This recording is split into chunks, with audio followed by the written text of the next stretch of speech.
Mediação é uma forma consensual de solucionar conflitos.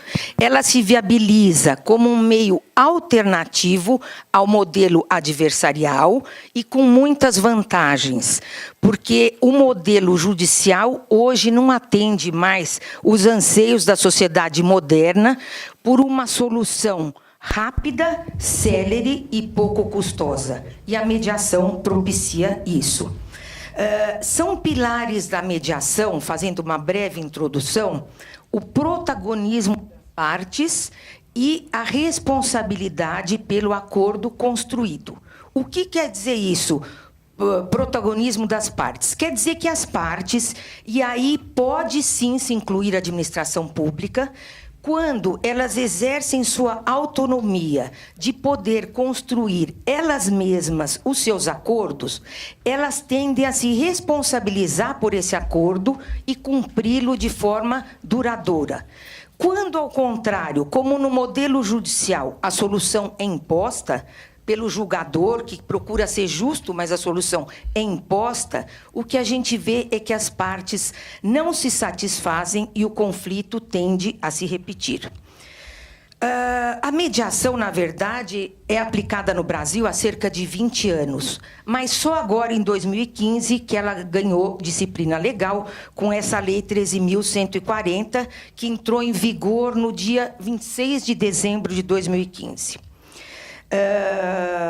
Essa lei disciplina a mediação entre particulares e os meios autocompositivos de conflito no âmbito da administração pública. É nesse aspecto que eu vou me ater. A lei é muito bem-vinda, eu sou uma defensora da lei, eu acho que a lei traz um estímulo enorme para a administração pública, que hoje ainda é muito tímida nessa seara, desenvolver o uso dos meios autocompositivos de solução de conflitos. Eu acho que a lei trouxe outra dimensão.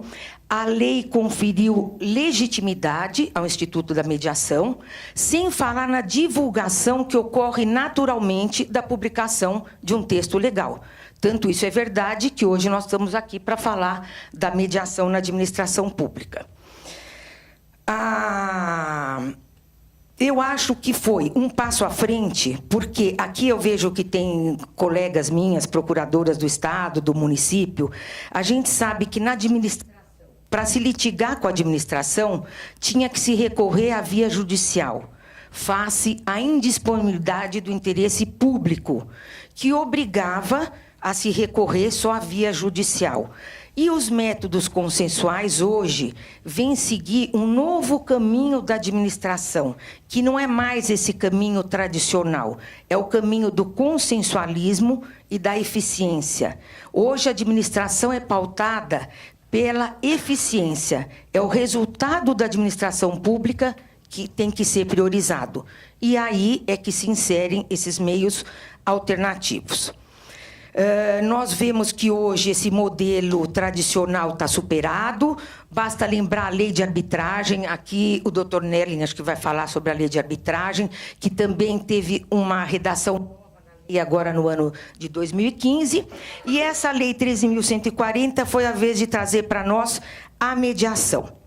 Como a plateia é composta por advogados, gente do setor jurídico, vou fazer um parênteses rápido para esclarecer que essa lei da mediação veio se juntar a outros 2 diplomas legais e que constituem juntos o atual sistema jurídico brasileiro sobre resolução consensual de conflitos. Quais são esses diplomas legais? O primeiro é a Resolução 125 do ano de 2010, que é do Conselho Nacional de Justiça. Temos que fazer essa referência, porque foi o Judiciário o primeiro que deu um impulso aos métodos alternativos de solução de conflitos.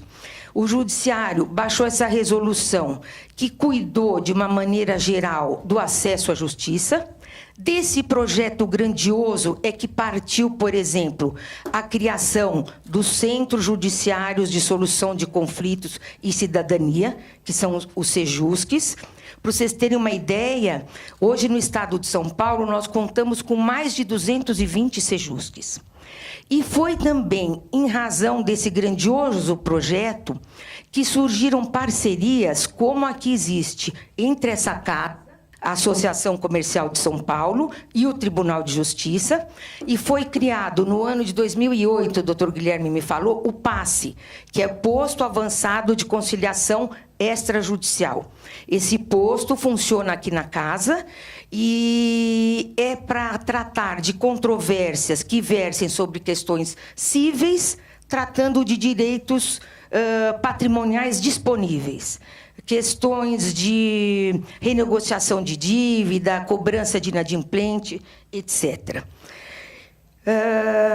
Bom, depois outra coisa importante da resolução é que ela erigiu a mediação como uma política pública nacional. Depois da Resolução 125, foi a vez de um estatuto de maior envergadura, que é o novo Código de Processo Civil, que entrou em vigor em março de 2016, quase que simultaneamente com a Lei da Mediação. Esse Código Civil novo, no artigo 174, ele dá uma autorização geral para que a administração pública, nos seus 3 níveis, adote, como regra geral, as mediações judiciais e extrajudiciais. Então, esses 3 estatutos legais juntos, que formam, como eu disse, esse sistema jurídico brasileiro, eles dão elemento suficiente para que a administração caminhe para uma era de consensualismo. E é isso o que se pretende que seja introduzido na administração pública. A administração pública não poderia ficar fora da previsão dessa lei de mediação. Por quê? Primeiro, hoje existe um estudo do Conselho Nacional de Justiça que mais de 50% das ações nos foros do país tem no polo ativo ou no passivo a administração pública, seja na esfera federal, estadual ou municipal. Então, o número de ações da administração pública é gigantesca. Segunda razão, é isso que eu já adiantei, que a administração caminha para uma gestão de eficiência e consensualismo, onde os métodos alternativos ganham relevância. Então, a lei da mediação tratou dessa autocomposição de conflitos na área da administração pública, foi muito positiva. Ela não tratou só da mediação, isso é importante. Ela trouxe mecanismos de autocomposição, um deles é a mediação. Tudo para consolidar uma redefinição do papel do Estado nesse consensualismo de... Bom, vamos lá às previsões que a lei trouxe, que está dentro do nosso tema do painel, que vão ser os desafios para a administração pública. Primeiro, a lei previu, no artigo 32, a criação de câmaras de prevenção e resolução administrativa de conflitos. Câmaras nas esferas federal, estadual e municipal. As câmaras... Acho que eu vou levantar um pouco. As câmaras têm competência para tratar, primeiro, dos conflitos que envolvam qualquer entidade da administração pública, federal, esteja nos 2 polos, administração pública federal de um lado e administração pública ou federal, estadual e municipal do outro. Tem competência também as câmaras para cuidar das controvérsias que versem sobre conflitos existentes entre o poder público de um lado e o particular do outro, que são os casos mais comuns. Tem competência também, essas câmaras terão competência para celebrar, quando for o caso, os termos de ajustamento de conduta.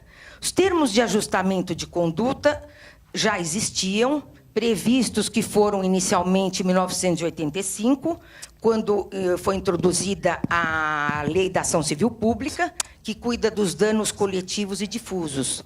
Mas, certamente, agora, com a previsão na lei, os termos serão utilizados em maior escala.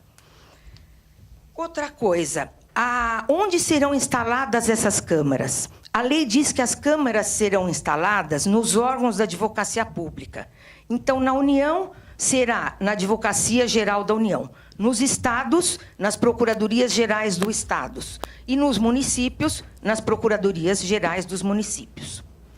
O modo de funcionamento das câmaras será disciplinado por regulamento baixado por cada ente federado. Então, eu penso que o primeiro desafio para as administrações públicas vai ser elaborar esse regulamento. Já existe Câmara de Resolução de Conflito? Já. Eu acho até que essa previsão da lei partiu da experiência exitosa da Câmara de Conciliação da Administração Federal, que foi criada em 2007 para tratar dos conflitos que envolviam a administração pública federal. Em 2010, foi ampliada a competência para que essa Câmara tratasse também de conflitos envolvendo entidades públicas dos outros níveis, estaduais, dos distritos federais e município. O fato é que essas câmaras deverão ser implantadas e vão ser de muita serventia para a administração pública. Havendo consenso nesses litígios que vão ser resolvidos ou prevenidos nessas câmaras, havendo consenso, é celebrado um acordo, o acordo é reduzido a um termo, e esse termo se constituirá num título executivo extrajudicial.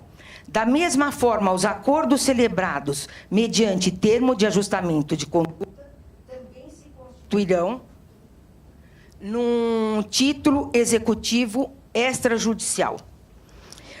O que está fora da previsão das câmaras? Qualquer controvérsia sobre uma questão que precise de autorização do Poder Legislativo. Essa restrição é óbvia. Se tiver uma controvérsia que envolve um ato que prescinde de autorização do Poder Legislativo, não poderia o Executivo celebrar um acordo, porque seria uma invasão de competência de poderes. É o caso, por exemplo, da desafetação de uma área pública, por exemplo. O que está dentro da previsão das câmaras, e que eu acho que vai ser muito utilizado pela administração, as câmaras terão competência para resolver as questões sobre reequilíbrio econômico-financeiro dos contratos celebrados entre administração e particulares. Nós sabemos que a administração celebra muitos contratos com particulares e que, sistematicamente, eles têm que ser repactuados para manter esse equilíbrio econômico-financeiro, respeitando um princípio que vem da Constituição Federal e da Lei de Licitações, a Lei 866/93. Então, podendo tratar desse reequilíbrio econômico-financeiro por um meio consensual de solução de conflito, vai ser bom para as duas partes. O poder público, que vai evitar intentar um grande número de ações judiciais, e o particular, porque vai ter uma resolução célere do seu conflito.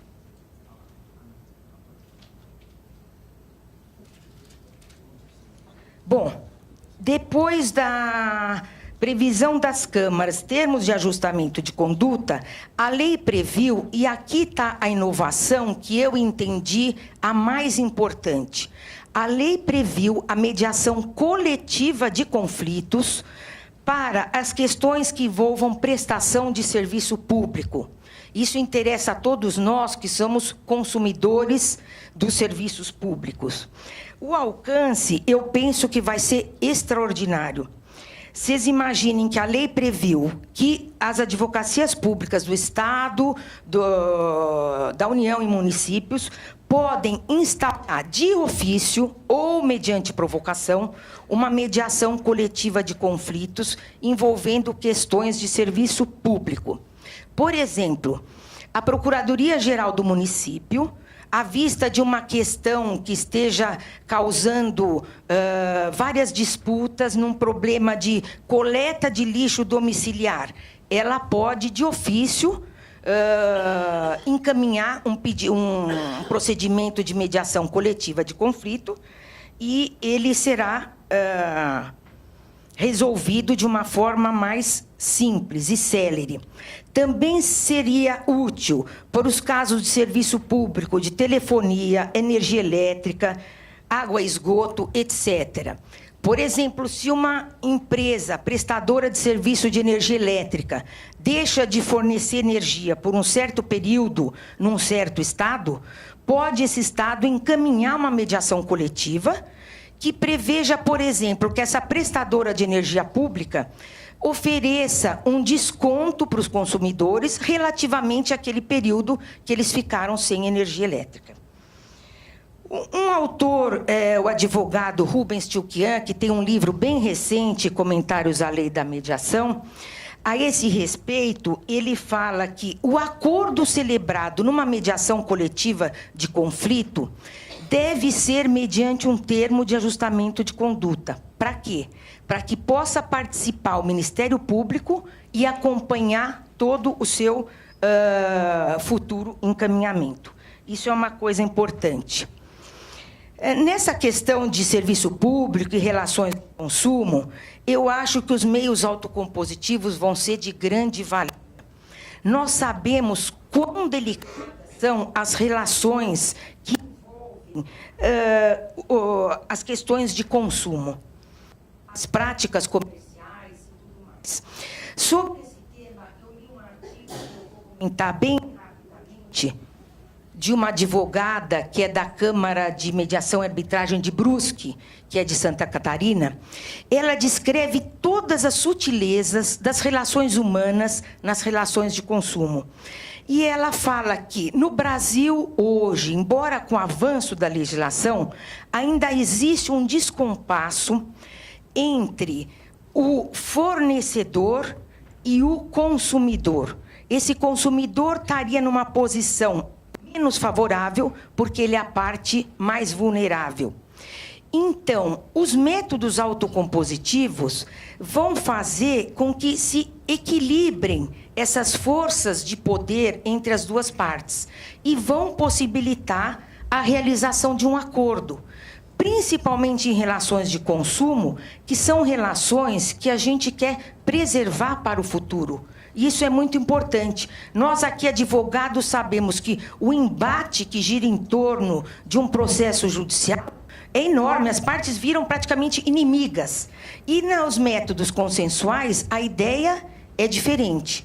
É as partes construírem uma solução, se sentirem ativamente participantes e acompanharem e se responsabilizarem pelo seu acordo.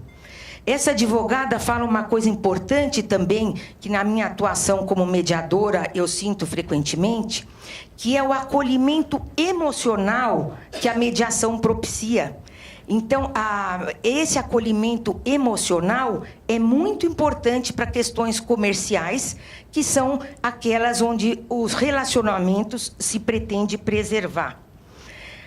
Sobre a mesma questão, teve um artigo interessante no ano passado, maio do ano passado, no jornal Estadão, onde foi entrevistada a então presidente da Câmara de Mediação França-Brasil. Essa presidente da Câmara, o artigo era assim: cada vez mais empreendedores buscam a mediação como forma de solucionar conflitos em questões comerciais. Essa presidente da Câmara comentou justamente isso. São as palavras dela. Nos meios consensuais, a solução pode ser boa para ambas as partes. Sendo assim, as partes olham para o futuro. Não se acaba com a relação comercial. Existe sempre a possibilidade de realização de novos negócios. Então, uma coisa importante para mediação, que é preservar a relação futura.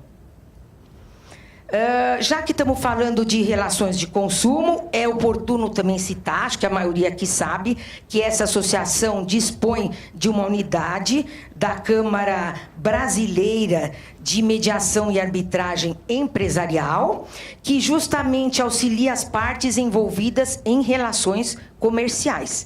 É a razão da gente estar aqui hoje, né, doutor Guilherme? Bom, em seguida, a lei parte para os conflitos que envolvem só a administração pública federal. Tem uma seção específica sobre isso. Nessa parte, qual foi o mecanismo novo que a lei trouxe e que é um desafio para a administração pública. Ela previu transação por adesão. Isso quer dizer o quê?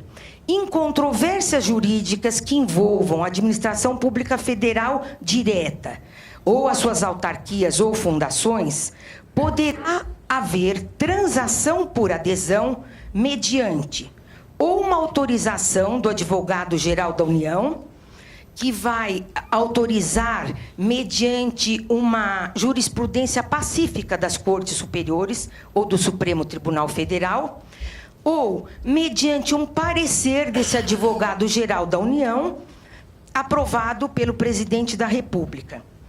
O que isso quer dizer? Quer dizer que nas controvérsias jurídicas que envolvem a administração pública federal, e nós aqui como procuradoras, quantas vezes vimos aquelas questões já com jurisprudência consolidada nas Cortes Superiores, STJ e Supremo, e a administração era obrigada a continuar recorrendo.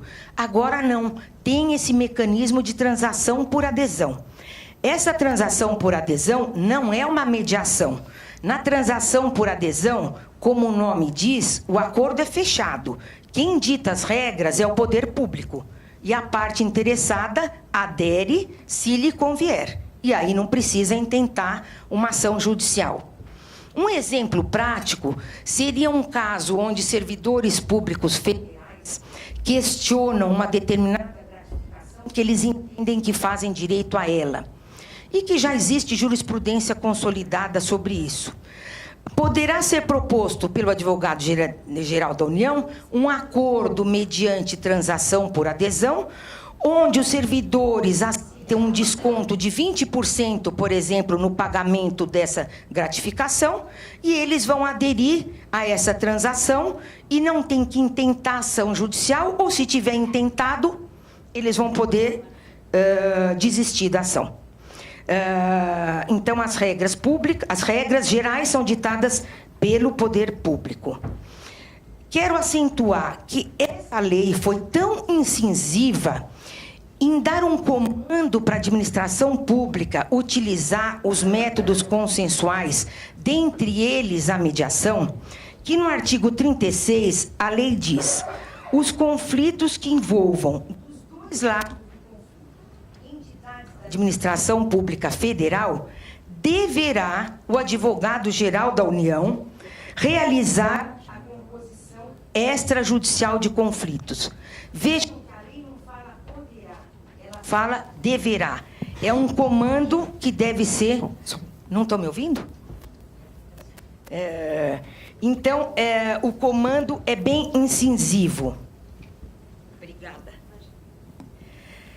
Já nos conflitos que envolvem, de um lado, a administração pública estadual e municipal, e de outro lado, a administração pública federal, a lei diz que o advogado-geral da União poderá encaminhar para uma composição extrajudicial. Mas quando for dos dois lados, entes da administração pública federal, não é poderá. A lei fala deverá. Último mecanismo que a lei previu, que é um desses avanços do tema do nosso painel hoje.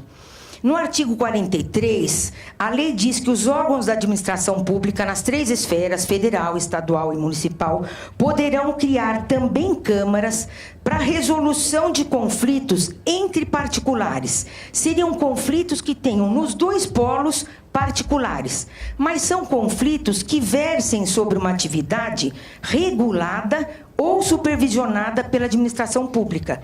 Daí o interesse da administração pública de resolvê-los.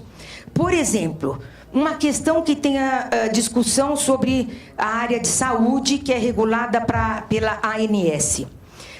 Os entes podem criar uma câmara para resolver esse conflito entre particulares, porque é uma atividade regulada pelo setor público. A lei previu também, para facilitar, que a mediação pode ser feita pela internet ou por outro meio de comunicação que permita a transação à distância. desde que as partes estejam de acordo. Esse é um meio moderno, a resolução online de disputas, que já existe, e que só mostra que também a tecnologia veio colaborar com os métodos autocompositivos de solução de conflitos. Enfim, a lei trouxe um estímulo enorme à utilização dos métodos consensuais de solução de conflitos. Em matéria de política pública, nós sabemos que era difícil afastar a prevalência de normas ditadas pelo poder público. Mas nós vemos hoje que esses casos onde existe uma verticalidade não trazem uma solução que agrada a todos os interessados. E em gestão de políticas públicas, você tem, às vezes, vários elementos. E a mediação e outras formas autocompositivas são capazes de fazer uma ligação participativa e consensual de todos os elementos, para que possa se conseguir melhor a consecução dos fins e objetivos do poder público. A gestão de políticas públicas, então, a meu ver, vai muito se beneficiar com a mediação e com os outros instrumentos autocompositivos, que permite uma ação conjunta, por exemplo, entre poder público, ONGs e sociedade civil, sempre de forma participativa. É esse novo modelo de gestão, coparticipação responsável. As câmaras de que eu falei para vocês possibilitam essa garantia de gestão participativa, que é o modelo contemporâneo de execução de políticas públicas. Em conclusão, a gente vê que as transformações ocorridas, principalmente nas últimas 3 décadas, nos cenários político, econômico e social do Brasil, fizeram com que a administração caminhasse de um modelo mais fechado e autoritário para uma gestão mais aberta e mais flexível.